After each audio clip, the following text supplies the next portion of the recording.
You're listening to That Music Podcast with Bryson Tarvin, the curriculum designer and educational consultant behind That Music Teacher and the Elementary Music Summit. Each week, Bryson and his guests will dive into the reality of being an elementary music teacher and how music can truly be transformative in the lives of the students you serve. Show notes and resources mentioned in this episode can be found at thatmusicteacher.com.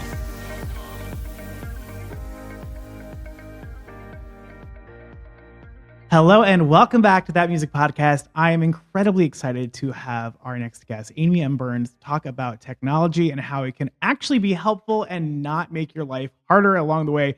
Amy, thank you so much for joining me today. Thanks so much for having me, Bryson. I'm here in my classroom, so I'm really excited to be here. We love it. So, all right, we're here in the middle of February and that mid-year slump of, oh my gosh, I can't just add one more thing. It might be hitting our listeners and teachers really hard. So I'd love to just dive right in and talk about when a teacher might be feeling drained or like they just can't add another thing. Why is right now actually the perfect time to potentially introduce a new tech tool instead of feeling like it's just another thing to add to their already too full plate? Well, I think because we're feeling the routines are getting stale and it's feeling just so much like where I'm located. It's still winter, it's still dark, and things are stale. And it's a great time to bring in tech to support you and to help you as opposed to learning another thing. Like it's that whole mindset we teach our own students. So instead of saying, I'm going to learn a new thing and be like, oh, I'm going to bring a tech tool in as simple as something I saw in the Masterclass that or whatever you might be calling it. I think it's a masterclass. And then just going, oh, that's going to save me some time, or, ooh, that's going to connect with my students. But something small, and just to get you out of that stale routine that we tend to get into in February. Yeah, and I think that's a great way to think of it, is like just a little bit of a pattern interrupt to get get us thinking a little bit of a different way. But also doing the same thing for our students, creating a new way to engage with something, because let's be honest, they're probably feeling that same kind of slump too. So I think it's a great way for us to get started. And you briefly mentioned the masterclass. So we will be sharing some details about how you're giving a masterclass inside Elementary Music Edge this month and diving in deeper. But there's still a lot of content for those that are not members that we're going to be diving into today. Great. So I want to talk a little bit about the potential elephant in the room, which is music technology in the elementary room, and should it be there or should it not? You've been a leader and talking about music technology for a while, especially in the elementary space. What do you think is a common misconception that music teachers, primarily in the elementary world, might have about using tech that you'd love to just like get off your chest and debunk today? Oh, I'm so glad you asked that question. So this is my 30th year of teaching elementary general music, 29 at my current school. And when I started, there was no tech in the room. And tech gets a bad rap, but for good reasons, because when you watch young toddlers on tech, it does affect them.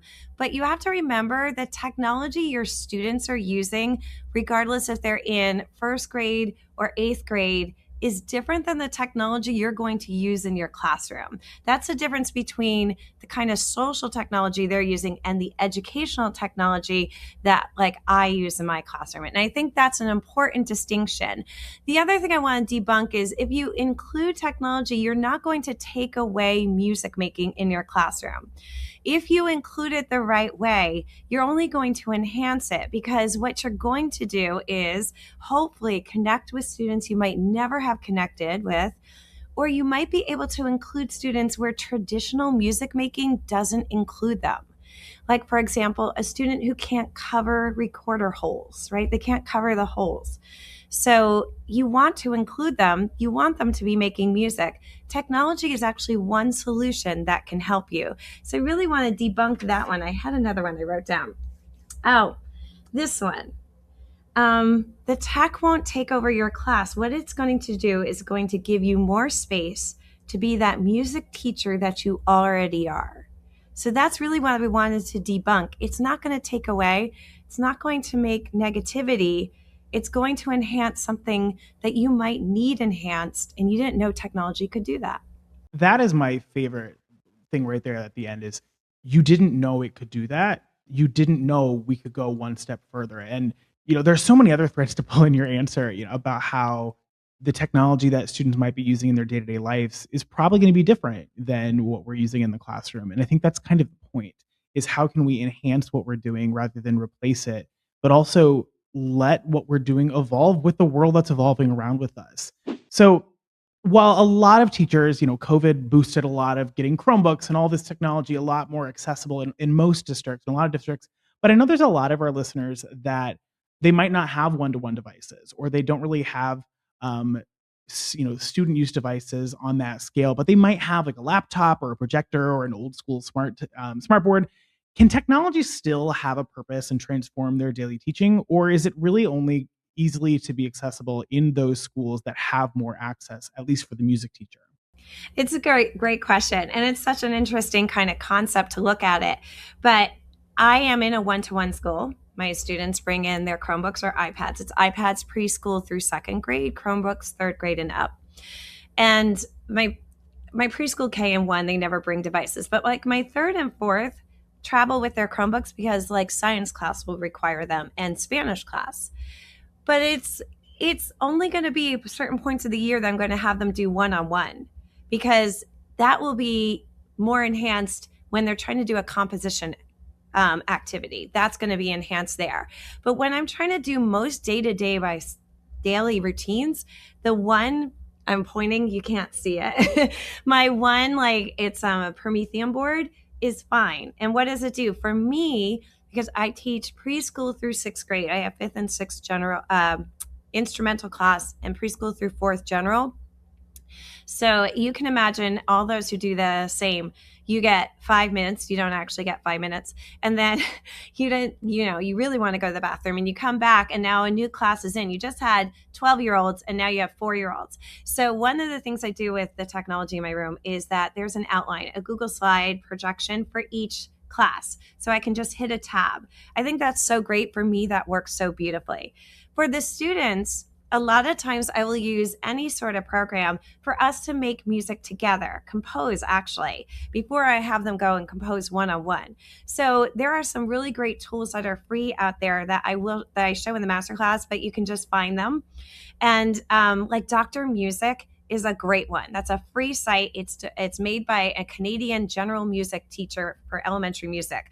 So he made it for his students. And together we use the composition tools. So that means each student can come up and help create the song together, or we create a quick beat. I love using just having the board up.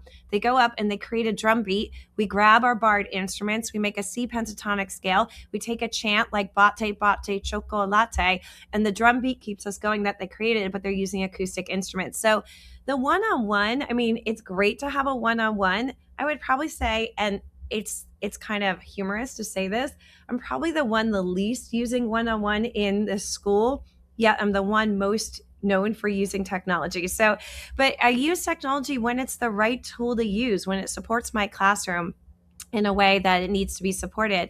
But when I just want to do group projects or even a center, that's where one device is perfect.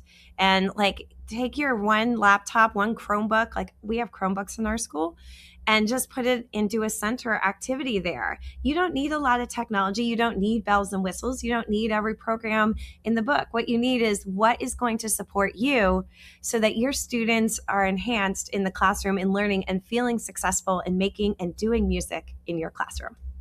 You keep using the word enhance, and I love that. I think that's, if no, the listeners get nothing else except for that out of there, it's technology should be used when it's enhancing. It's not replacing. It's not doing this instead of something else. It's a conscious decision by the teacher to level up using this. And I think what I like about that, it's also not saying that if you don't use it, you're doing a disservice. Because I think another thing that we see so often in this talk about technology in the classroom, it's all or nothing, and there's no consideration to the teachers themselves and the students themselves. And sometimes what might enhance in one classroom and one situation might be really helpful, but it might be completely inappropriate in another setting. And I think that's also really important. Yes, I agree. You briefly talked about some of the free tools that you're going to be sharing in the masterclass inside Elementary Music Edge, but without giving the whole list away, I'd love for you to share what is like your all-time favorite tool that is a total game changer when it comes to student engagement, especially during these weird, like low energy months where we're just trying to get through. It's oh, that's such a good question too. So it's really cool. In this masterclass I did, I wrote, when I originally proposed it, I said 6 free tools, and I was like, I just can't keep it to 6. So I wrote like 6 plus, and I wrote freemium. And if you're not familiar with the term, it's like there's a lot of free tools out there, and then you can subscribe and get more. So there's those freemium tools. So a teacher freemium tool, meaning for you teachers, it's not so much your students. So you could use this in your classroom, and I show you different ways. I gotta say it's Moises, Moises.ai. Now it is an AI tool, but you would be surprised at how many AI tools, even if you are opposing them, you might have already been using. And what's one of the most familiar AI tools that we use probably a lot during our school year? It's the vocal removers. And Moises has that. It will remove the vocals to help you out. Now, this is how I love it as a teacher tool. I will have students who come into my room who play guitar. And I want to include that because that's the only way I can connect to them in my classroom. They don't love to dance. The games they think are childish. They don't want to write music. Even the technology is not getting to them, but they love to play guitar. So I love going into Moises, throw a song in there that they know that's age appropriate for my classroom and school, and then take out the vocals for the kids and take out the guitar for this guitarist. Then what I can do is click the guitar chords, and they come up on the screen with the lyrics. So now my guitarists are playing, my singers are singing, and I've taken out the guitar part and the vocals. So for a teacher, I actually did hit student engagement. I was really thinking like that's just going to help the teacher out. But when you put it into your classroom like that, you now gotten your students engaged, because now you have a karaoke style video going up because they're singing along because you took the vocals off, and your guitarist, you took the guitar off, the guitar chords are going along and they're playing. And now you just engaged all your students. You've used one device. They didn't really do anything with the technology, you did. But now you've got those students who are finding things to be too childish or had no interest or were being too rowdy in your room. You found that one thing to connect with them, and you found a way to use it. And now they're all making music. So like I didn't even mean it to be a student engagement tool, but it did end up being that in the answer. So that's one that could be used in both ways.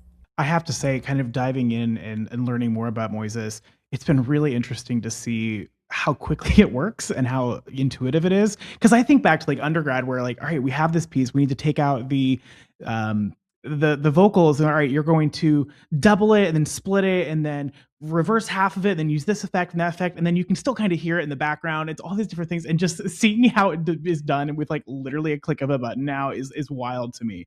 And it's really cool to kind of see how that can be implemented in a way that helps the teacher, but also really engages the students. So thinking about those different tools, obviously there are so many different opportunities and tools out there. Are there tools that can kind of serve as like a single tool that can be versatile enough to work for, as kindergarteners, but also up to 6th graders? Do you think that there are different things teachers should keep in mind when thinking about if a tool should be used with different grades? I'd just love to know about, with I guess really what I'm asking in this question is, as elementary music teachers, we serve such a wide variety of ages. Are there things out there that can be really helpful between all of the ages, either student use or teacher use? Sure. I mean, there definitely is. I always do the caveat, like anything you're going to use with your students, you need to check with IT. And probably anything you're going to use that if you're going to do one-to-one with your students, that probably should be a paid subscription, because then you're going to have that privacy issue taken care of and your IT has approved it.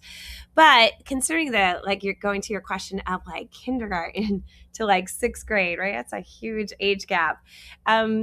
There are definitely tools out there that will work well. I'm thinking Dr. Music, and I'm going back to that free tool in their website, because he does make these really simple tools for my kindergartners that they could actually decode. So they come up and they decode teddy bear, teddy bear, turn around. And they can create a little decoding of that with their eighth notes using Boomwhacker, like his Boomwhacker writer, and then they can play it. Like they grab their Boomwhackers, or you grab your desktop bells. That's what we have for my preschool and K. They decode and then they play.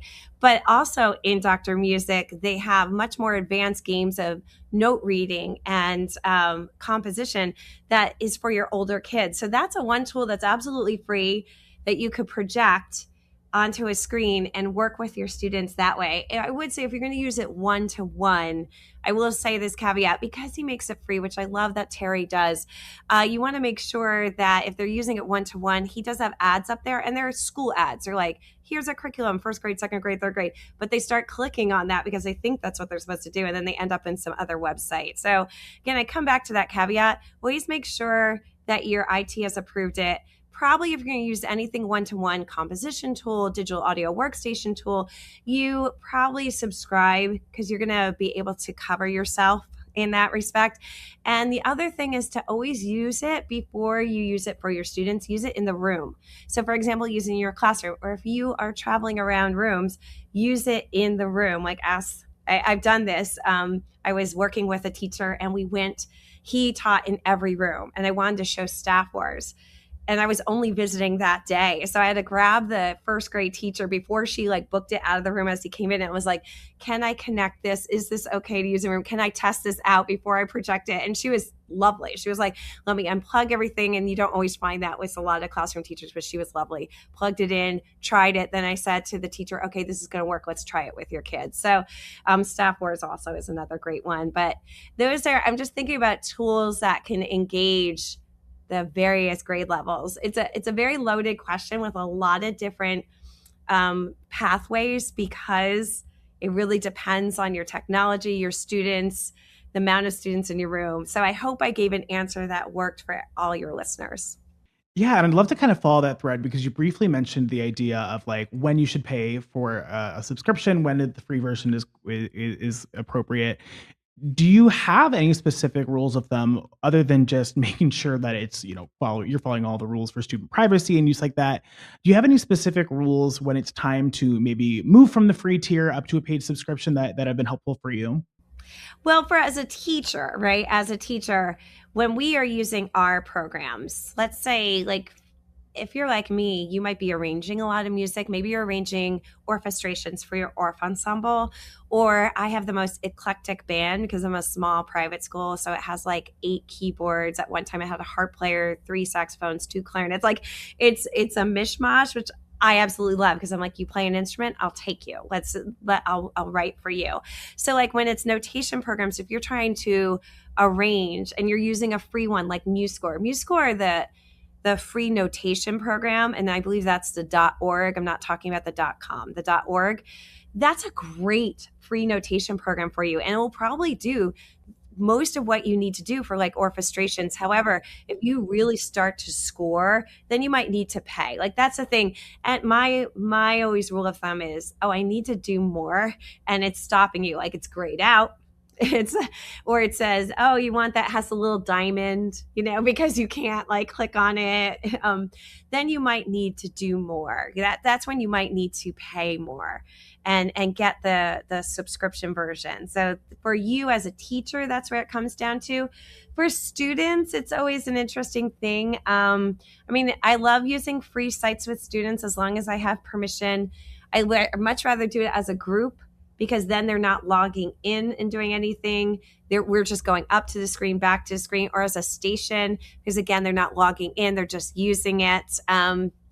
If they are doing free sites one-to-one, then I ask the school to let me use Hapara, which is Hapara. The school subscribes to it. It allows me to sit there at my teacher desk, make sure they're staying on task, and freeze the site that they're on. Again, and that's coming back to your school, making sure that what you're doing with technology is being supported by your school. Yeah, that's a really good important one too. Yeah. Now, we've talked a lot about, technology for engagement and technology for, student-facing things, or even teachers-facing things that kind of turn into student-facing things. but I'm a huge nerd for like workflows and saving time. So I would love to know what is like one of those tasks that teachers are doing constantly that people might be shocked to learn that technology can do for them significantly quicker, which is going to help them reclaim a lot of their time. Oh, I'm all about saving teachers time. And that again is in the masterclass because I'm going to give you like two different ways. So one is this whole thing of like I have a Chromebook. So I get a little bit stuck. Like, okay, I'm going to put a music file in Google Drive and then I go to click on it and like every firewall is not allowing it to play and it needs to be converted. And that's where I'm like, oh goodness, conversions again. Or I have a PDF and now like they send it to me as a Word file. I'm going to put it in Google Doc, but it's now a PDF. Like there's so much conversion. 123apps.com is amazing for teachers. Check it out if you've never checked it out. It's your one-stop shop for conversion, simple audio editing, simple video editing. Like I really need to just merge two audio files. I have 2 minutes. I have to do this really quick. Go to 123apps.com and do that in their audio tool. And it doesn't matter if you're on a Chromebook. It doesn't matter if you're on a laptop. Like it's going to work on any device and it's absolutely free. You don't have to log in. So you don't have to go, oh, I have 2 minutes. Oh, what password did I use? Oh no, it doesn't have no, it has no login. So like it's fantastic because there are so many times I have to do that, or I just want to record a student singing.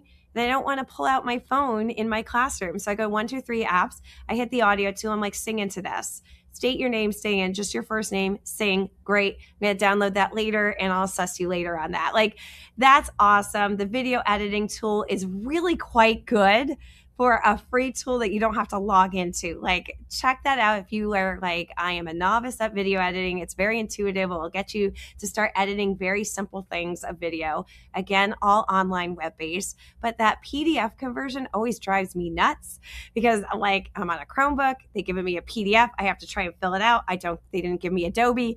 I don't know how to do this. Oh, I'll just go over to 123apps and have it convert it to a Google or a Word doc, and I'll throw it into Google Drive, which will convert it to a Google Doc. Or even I think it would take that extra step out and just throw it into your Google. So 123apps, definitely. The other one, saving time, is Magic School AI. Now it is an AI tool, but as you may or may not know, your listeners may not know, that one was originally created for teachers by teachers. Actually, this was brilliant. I really wish I thought of this. Teachers scoured around, found AI tools that were for educational use only, basically. And that's what developed into Magic School AI. Absolutely brilliant. And so it means you go in there and you go, I need this. I want you to write this lesson plan because my administration is very into having lesson plans be sent in every week. So you go in there and you put the lesson planner, and you just say, it's second grade. Here it is. Oh, click on the concepts or click on the objectives you want. Go and find the core art standards you're looking for. Like just click it, say it's going to be these core art standards, and then hit submit, and it will draw it out for you, give you the extensions, and it's like, it makes it for you.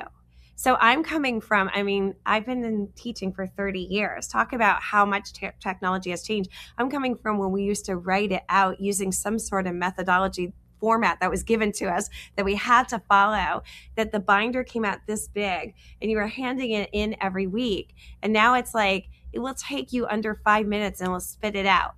And the free version, all you have to do is copy and paste it into a Google Doc. Or if you really just want to, you could get the paid version and it will convert it for you into Google Doc, Word. It will just take that step away for you. But I love that it has the lesson planner. It has the unit planner. It has the curriculum maps. It has take a YouTube video. You really need to show a YouTube video. You lost your voice, but you're going to get an admin walking in and they're going to be like, why are you showing a video? So you can go into Magic School AI and say, here's the video of Beethoven. Please give me a multiple choice questionnaire from it. It goes through your video, tells you where all the answers are by timestamp, and prints out the sheet for your students to use. So these are tools to save you time. What you might be feeling about AI, I totally understand. And a part of me agrees, like AI, oh my goodness, there is that fear and there is that negativity towards it. However, when you can use something like that to save you time. So on the weekend, you can spend time with your children, or you can work on your master's degree. I mean, or go to a sporting event. It's so important to be able to save that time. So I hope that helps. Yeah, and I think the big thing that comes down with it is just, again, use it to enhance rather than to replace. Use it to help you as the teacher, then replace you. Yeah. So for those who might want to see these tools in action and are ready for some ready to use things that you've created and information that you shared, what is the biggest transformation that they can expect to experience after watching your masterclass that you're going to be releasing inside Elementary Music Edge? The biggest thing I'm going to tell them, and I remind them all through, is it's a dessert buffet. So I love presenting on technology, but the challenging part is, one, it changes quickly. And two, when I present to a room, let's say I have 200 educators, they're all there with 200 different goals. I used to joke with my good friends when she does folk dancing, like she can bring one folk dance and like that's it, like you hit everyone in the room. But I have to remember, some have Chromebooks, some have iPads, some don't like technology, some are techies. So what I want you to come out of this is choose two of the tools. I go 6+, start small, and don't feel you need to be a techie. Like that's what I want you to come out of it with. Like look at it and go, oh my goodness, if you're in your gut, that one spoke to you, that's the one you should go for. Even if there's 4 others who are like, oh, I probably could use it, just aim for one that spoke to you, like that really personally was me speaking to you, that this is the tool for you to use. And start small, try it and start small.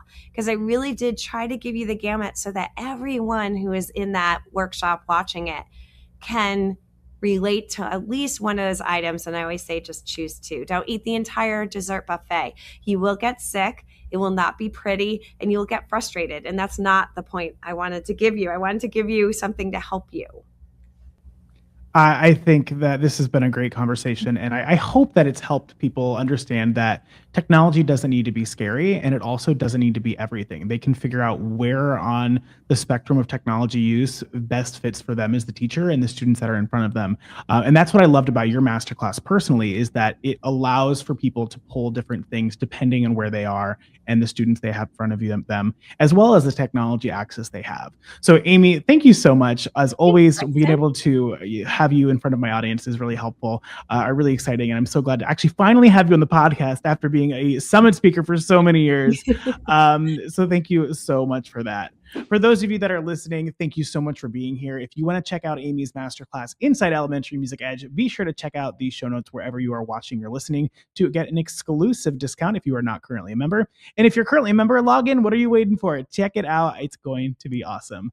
As always, thank you so much for listening to this week's episode of That Music Podcast. And thank you so much for making a difference in the lives of the students that you teach.